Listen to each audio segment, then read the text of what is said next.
13 jours, Elisabeth Guedel, c'est à la fois court et visiblement ça va être aussi très long pour les Américains. Que peut-il se passer ?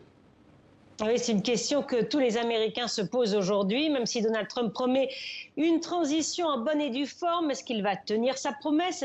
Même qu'est-ce que ça signifie pour lui alors qu'il refuse toujours d'accepter les résultats de la présidentielle? Il est reclus à la Maison-Blanche, réduit au silence sur les réseaux sociaux, vous l'avez dit. Il n'écoute plus personne. Ses conseillers partent, les démissions s'enchaînent autour de lui. Il est même lâché par ses plus fidèles alliés au Congrès.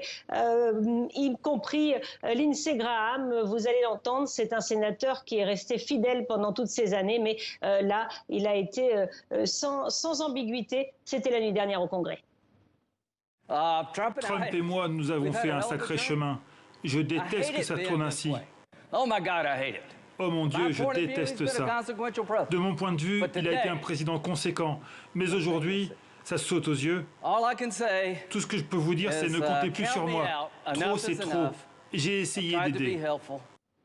Elisabeth Guedel, quand ce parlementaire dit trop, c'est trop, ça veut dire quoi? Il y a un risque de destitution pour les 2 semaines qui restent pour Donald Trump?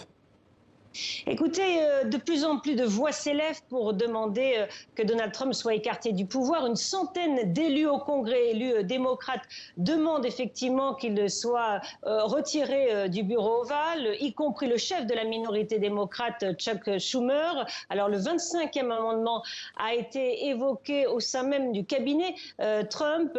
Cet amendement prévoit un transfert des pouvoirs vers le vice-président en cas d'incapacité du président. Donc pour cela, il faudrait que Mike Pence, donc le vice-président, et la majorité des membres du gouvernement acceptent de reconnaître, de déclarer l'incapacité de Donald Trump à assumer ses fonctions, incapacité psychologique. Ça paraît difficile. Donald Trump pourrait s'y opposer. Il faudra à ce moment-là qu'il y ait un large consensus au Congrès pour le déclarer inapte.